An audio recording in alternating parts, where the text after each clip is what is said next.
제자들은 이제 다 예수님을 떠나가고 예수님이 이제 사형 판결을 받는 그러한 장면이 나옵니다.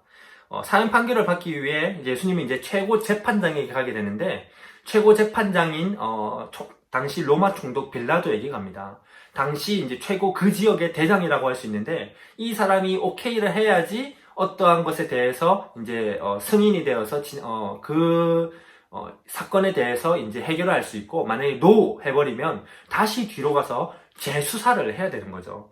그래서 이 대제사장들은 이 최고 재판장 로마 총독 빌라도에 가서 온갖 거짓 증언들을 예수님에 대해서 거짓 증언들을 말합니다. 예수님이라는 사람은 이런 잘못들을 했으니까 죽여야 된다 이렇게.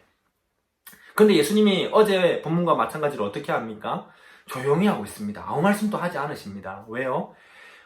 모든 사람들이 그렇게 거짓 증거하고 하면서 어쨌든 예수님이 죽어야 하는 것이 하나님의 뜻이었기 때문에 예수님은 하나님의 뜻을 순종하기 위해 그것을 뒤엎으려고 하지 않습니다. 그냥 받아들이고 있는 모습입니다.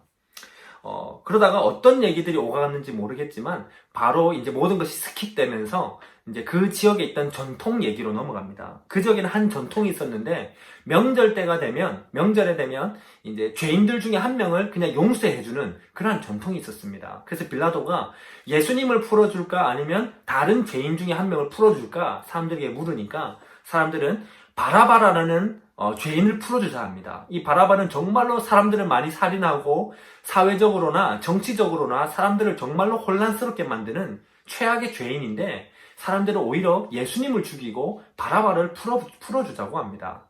지금 죄인을 풀어주고 죄 없는 사람을 오히려 죽이자 하는 그런 모습이 벌어지고 있는 것이죠. 그러면서 이들은 예수님을 십자가에 못 박아 죽이자고 합니다. 그러면 십자가는 당시 정말로 최악의 죄를 지은 사람에게 가하는 그러한 형벌인데 예수님이 죄가 없는 예수님이 최악의 죄를 지은 사람으로 그렇게 이제 뒤집어 시험을 받으면서 십자가에 못 박힘을 받게 된 것입니다. 그래서 빌라도가 마지막으로 사람들에게 묻죠. 14절에 보면 도대체 이 예수라는 사람이 무슨 죄를 지었기 때문에 무슨 악한 일을 했기 때문에 너네들은 이 예수를 잡아 죽이려고 하느냐 물으니까 사람들은 대답을 하지 않습니다. 오히려 무시하고 그냥 십자가에 못 박아 죽여야 됩니다. 이 말만 외치고 있는 겁니다. 왜냐하면 자기들도 솔직히 무슨 죄가 있어서 죽이는지 모르고 그냥 죽이고 싶었던 거죠. 그냥 죽이고 싶은 마음이 만족했으면 싶었던 거죠. 그래서 빌라도는 이 사람들이 이제 예수님을 풀어주면 사람들이 난동을 부릴 것 같으니까 사람들에게 만족을 주려고 예수님을 그냥 사형시키자고 합니다. 그래서 예수님은 우리가 잘 알다시피 이제 끌려가서 채찍질을 맞고 뭐 가시관 쓰고 막 이런 일이 생기는 것이죠. 여러분, 오늘 본문처럼 사람들에게는 누구나 만족을 하고 싶어하는 욕구가 있습니다. 만족하고 싶은 욕구.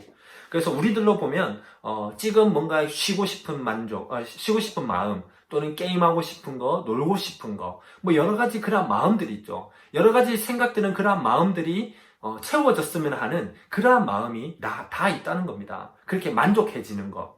근데 우리는 하나님과의 관계에서 뭔가 만족을 해야 된다는 생각은 잘 하지 않고, 왜냐하면 말씀 읽어야 되지, 기도해야 되지, 찬양해야 되지, 묵상해야 되지, 그리고 뭔가 하나님께서 깨달음을 주면 내 마음을 억누르고 그것을 실행하기 위해서 애써야 되고, 그게 너무나 힘드니까 그냥 죄의 본성을 따라 그냥 즐기고 싶은 거죠. 그냥 그러한 마음이 만족되었으면 하면서 하는 게 우리 사람의 모습입니다.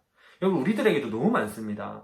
그저 잠깐 큐티나 말씀 읽거나 가족들하고 말씀 묵상하는 거나 이런 거는 다 그냥 귀찮고 그냥 핸드폰 하고 싶고 게임하고 싶고 공부하고 싶고 놀고 싶고 이러한 마음이 더 채워졌으면 하는 그러한 만족감이 더 많다는 거죠. 근데 우리는 이제 오늘 깨닫고 하나님과의 관계를 먼저 회복하려는 이러한 만족이 있어야 된다는 겁니다. 말씀을 읽고 기도하고 뭐 이렇게 묵상하는 걸 통해서 하나님은 이런 분이구나, 믿음은 이런 거구나, 내가 이렇게 해봐야 되겠구나 하는 걸 통해서 힘들지만 노력을 해보고 그로 인해서 내한테 이런 욕심이 있었지만 이 말씀을 통해서 이 믿음으로 내가 오늘은 뭔가를 하려고 했구나 하는 그러한 만족을 우리는 누릴 수가 있어야 되는 겁니다. 바로 하나님을 통한 만족함이죠. 사람들은 자기의 죄의 본성에 따른 만족함을 따라 살지만 우리는 적어도 하나님을 통한 만족을 원하는 그런 마음이 있어야 됩니다. 오늘 그렇게 한번 이 만족함을 찾아서 우리가